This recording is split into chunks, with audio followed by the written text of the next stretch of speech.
정통, 그리고 교리. 이 단어들을 들으면 뭔가 아주 오래되고 잘 변하지 않을 것 같은 그런 단단한 느낌 받으시죠? 네, 그렇죠. 바위 같다고 해야 하나? 맞아요. 그런데 혹시 이 단어들의 의미가 시대가 흐르면서 특히 현대로 오면서 우리가 생각하는 것보다 꽤 많이 달라졌을 수 있다는 생각 해보셨나요? 아, 그래서 어쩌면 그 달라진 의미 때문에 신학적인 대화를 할 때 자꾸 서로 다른 이야기를 하게 되는 건 아닐까. 뭐 이런 거죠. 바로 그 지점입니다. 어쩌면 우리가 정통이나 교리에 대해 그냥 익숙하게 받아들였던 이해가 사실은 약간의 오해를 품고 있을지도 모른다는 거죠. 네. 그래서 오늘 저희가 바로 이 문제를 좀 깊이 파고 들어보려고 합니다. 네, 마침 청취자분께서 제공해 주신 자료가 있어요.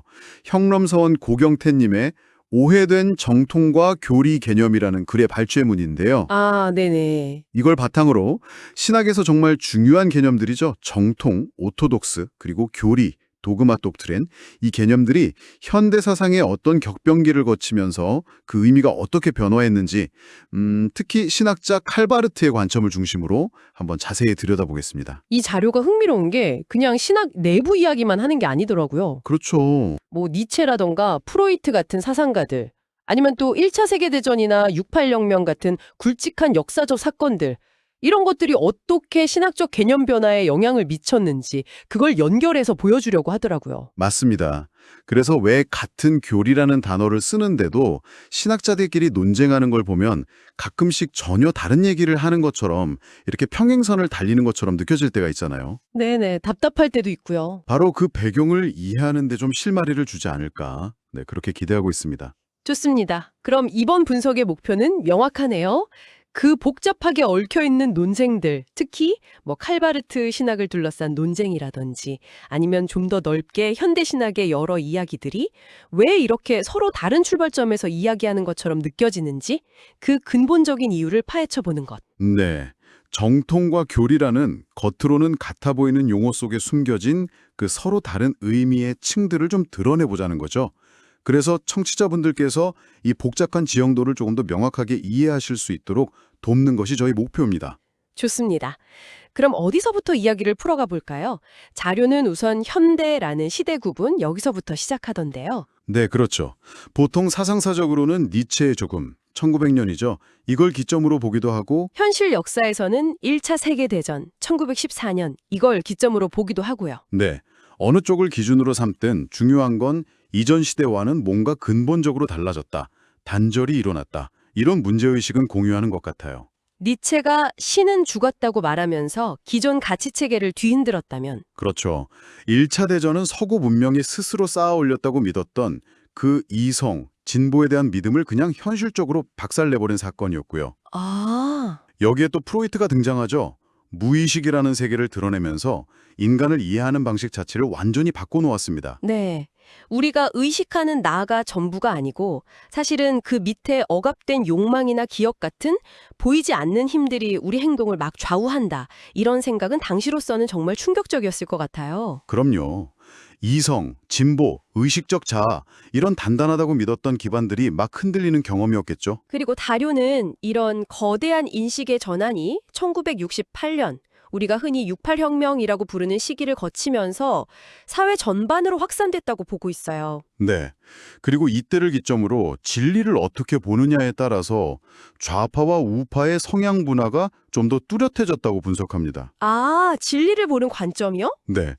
뭐 너무 단순화하면 안 되겠지만 대체로 좌파적 성향은 이런 변화된 현대적 개념들을 받아들이고 진리 역시 고정된 게 아니라 시대나 상황에 따라 새롭게 이해될 수 있다. 이런 가변성을 좀 더 수용하는 경향을 보였다는 거죠. 반면에 우파적 성향은 전통적인 개념, 때로는 중세적인 개념까지도 지키려고 하면서 진리는 변하지 않는다. 이 불변성을 강조하는 쪽으로 나뉘었다는 겁니다. 그리고 이 구도가 단순히 정치 영역뿐만 아니라 신학 논쟁의 밑바닥에도 깔려 있다는 게 이 자료의 시각인 거죠. 바로 이 지점에서 이제 칼바르트 논쟁이 등장하는군요. 네. 자료의 저자이신 고경태님은 바르트 신학이 우리가 아는 정통 신학이나 칼빈주의 개혁 신학과는 다르다. 이런 의견을 상당히 강하게 내세우고 계세요. 이건 사실 주류 의견과는 좀 다른 소수 의견에 가깝죠. 맞습니다. 그래서 저자 스스로도 질문을 던져요. 왜 대다수의 사람들은 바르트 신학에서 그렇게 큰 문제를 못 느끼는데 자기 같은 소수는 심각하게 문제를 제기하는 걸까? 네. 그러면서 마태복음 7장에 나오는 좁은 길 비유를 인용합니다. 다수가 인정한다고 해서 그게 반드시 진리는 아닐 수 있다. 오히려 진리를 향한 어떤 소명의식 때문에 남들이 다 괜찮다고 해도 이 문제를 파고들 수밖에 없었다. 이렇게 이야기하는 거죠. 다수의 흐름에 그냥 따라가기보다는 좀 불편한 질문을 던지는 역할을 자초하신 거네요. 그렇죠. 그 불편한 질문의 핵심 중 하나가 바로 바르트가 진리는 변할 수 있다는 태도를 취했다는 지적입니다. 그런데 여기서 자료가 흥미로운 부분을 딱 짚어내요. 바르트가 무타티스 무탄디스라는 라틴어 표현을 썼다는 건데요. 아, 네. 이 말이 대충 필요한 부분을 수정한다면 정도의 의미지만 그 근본적인 것은 유지된다는 뉘앙스가 있잖아요. 그렇죠. 불변성을 어느 정도 함축하는 듯한 느낌이 있죠. 네. 그런데 그런 용어를 쓰면서 어떻게 진리가 변한다고 말할 수 있느냐. 이게 좀 모순처럼 들리거든요. 바로 그게 핵심입니다. 왜 모순처럼 보이냐? 그건 아마도 바르트가 생각한 진리 또는 교리라는 개념 자체가 우리가 전통적으로 이해해온 것과는 달랐기 때문일 수 있다는 거죠. 아, 같은 단어를 쓰지만 가리키는 대상의 성격이 다르다. 네, 예를 들어 삼위일체 교리를 설명할 때요. 자료에서는 바르트가 삼위일체를 그냥 딱딱하게 굳어있는 불변의 실체, substance, 그 자체로 본 게 아니라 신성의 활동이 남긴 어떤 흔적, vestigia trinitas, 이나 뿌리 같은 것으로 이해했을 가능성을 제기해요. 흔적이요? 그 말은 원본 그 자체는 아니라는 의미가 좀 담겨 있는 것 같은데요. 그렇죠. 흔적은 원본을 가르치지만 원본 자체는 아니잖아요. 네. 그러니까 시대나 상황이 바뀌면 그 흔적을 이해하고 표현하는 방식은 얼마든지 달라질 수 있다. 이런 해석의 여지를 남기는 셈이죠. 아하. 이렇게 되면 삼위일체 교리라는 것마저도 그냥 고정된 명제가 아니라 상황 속에서 계속 새롭게 파악되고 고백되어야 할 어떤 것, 그런 대상으로 이해될 수 있는 거죠. 그러니까 불변을 말하면서도 동시에 변화를 이야기하는 데 가능해지는 겁니다. 이야, 그렇다면 신학 논쟁에서 서로 막 성경에 이렇게 나와 있다 하고 근거를 들어도 대화가 잘 안 되는 이유가 설명이 되네요. 네, 그렇죠. 각자 다른 해석의 기준을 가지고 있거나 심지어 지금 말씀하신 것처럼 핵심 용어의 정의 자체가 다른 상태에서 성경을 읽고 있으니까요. 맞습니다. 자료에서도 바로 그 점을 지적해요. 단순히 성경 구절 몇 개 인용하는 걸로는 부족하다. 그 구절을 어떤 원칙으로, 어떤 기준으로 해석하느냐가 훨씬 중요하다는 거죠. 네. 심지어 우리가 보통 이단이라고 부르는 그룹들도 자기들 주장을 뒷받침하려고 성경 구절을 가져오잖아요. 중요한 건 해석의 방식이라는 겁니다. 자료에서 신천지의 비유풀이 방식을 예로 들던데요. 본문의 원래 맥락이나 의미보다는 좀 자의적인 연결에 치중하는 것 같다고 비판하는 내용이었죠. 해석 기준이 얼마나 중요한지를 보여주는 사례 같았습니다. 성경의 비유에 대한 언급도 좀 흥미로웠어요. 마태복음 13장 같은 곳을 보면 예수님이 비유를 드시는 목적이 단순히 지식을 전달하거나 아하 하고 깨닫게 하는 데만 있는 게 아니라는 거죠. 오히려 듣는 사람의 마음 상태, 그러니까 믿음을 드러내고 더 깊은 믿음을 요구하기 위한 장치일 수도 있다? 네, 그런 해석이죠. 깨달음 자체가 최종 목적이 아닐 수 있다는 관점은 좀 신선했어요. 데이비드 호킨스 박사의 비유를 인용한 것도 비슷한 맥락이었던 것 같아요. 아, 네. 깨달음이라는 게 뭔가 새로운 걸 얻어서 완성되는 상태가 아니라 원래부터 있던 진리를 가리고 있던 장애물들, 우리의 고정관념이나 편견 같은 거겠죠? 그런 것들이 제거되면서 본래의 빛이 그냥 드러나는 그런 점진적인 과정이라는 비유였죠. 그렇죠. 구름이 거친다고 해서 태양이 새로 생겨나는 게 아니잖아요. 원래 빛나고 있었다는 게 그냥 명백해지는 것뿐이죠. 네, 맞아요. 그런 비유였죠. 결국 의미 있는 소통이나 서로에 대한 평가가 가능해지려면 각자가 자기가 어떤 기준, 어떤 표준 위에서 성경을 해석하고 신학적인 주장을 하고 있는지를 좀 명확하게 밝혀야 한다. 이런 결론으로 이어지는 것 같습니다. 그래야 서로의 주장이 어떤 논리 구조 위에 서 있는지, 일관성이 있는지 이런 걸 따져볼 수 있으니까요. 그렇습니다. 물론 포스트 모던 해석학 쪽에서는 텍스트에서 딱 하나의 확정적인 의미를 찾는 게 가능하냐 이런 회의적인 시각도 분명히 존재해요. 네, 그렇죠. 해체주의라든지 독자 반응 비평이라든지. 하지만 설령 그렇다고 해도 어떤 해석을 내놓는다는 행위 자체가 그 해석을 하는 사람의 이해 수준이나 기준을 드러내는 건 분명하거든요.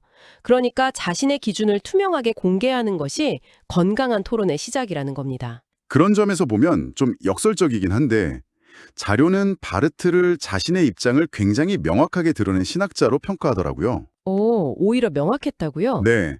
그의 그 방대한 책 있죠. 교회 교회학. 그 책 자체가 기존 정통신학의 내용을 자기가 어떤 방식으로 수정하고 싶은지, 그 근거는 뭐고 지향점은 어디인지를 아주 분명하게 제시하려는 시도였다는 평가입니다. 아, 그렇군요. 바로 그 수정의 지점에서 이제 우리는 역사적인 맥락을 좀 더 깊이 들여다볼 필요가 있겠네요. 특히 정통과 교리라는 개념 자체가 어떻게 변화해 왔는지를요. 네. 바르트 이전에도 변화의 조짐이 있었겠죠? 그럼요. 에른스트 트웰치 같은 학자는 이미 종교 현상을 역사적, 사회적 맥락 속에서 분석하려고 시도했죠. 트웰치, 네. 그는 유대교는 율법 준수를 중시하니까 정통 실천, ortho practice. 기독교는 올바른 믿음을 중시하니까 정통, orthodoxy, 이렇게 구분하기도 했고요. 그러면서 종교를 절대적인 진리가 아니라 역사 속에서 발전해온 어떤 가치 체계로 보려는 시각을 제시했습니다. 프레이저나 디르켐 같은 사회학자들이 종교의 기원을 원시적인 두려움이나 사회 통합의 필요성 같은 데서 찾으려고 했던 거나 그렇죠. 막스 뮬러 같은 사람들이 비교 종교학을 발전시킨 것도 다 비슷한 흐름으로 볼 수 있겠죠.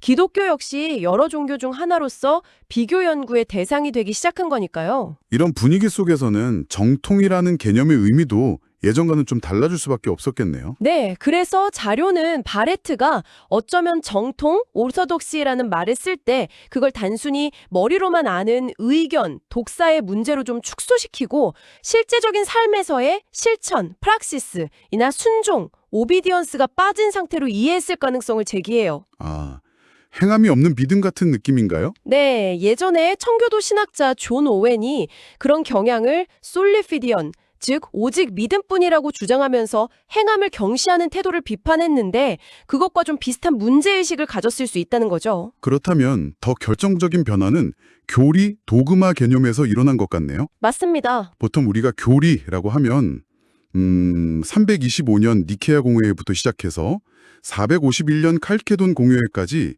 초대 보편교회가 오랜 논쟁 끝에 확립한 그 신앙 고백의 핵심 내용들, 그걸 떠올리잖아요. 그렇죠. 삼위일체라든지 그리스도의 신성과 인성 문제 같은 것들.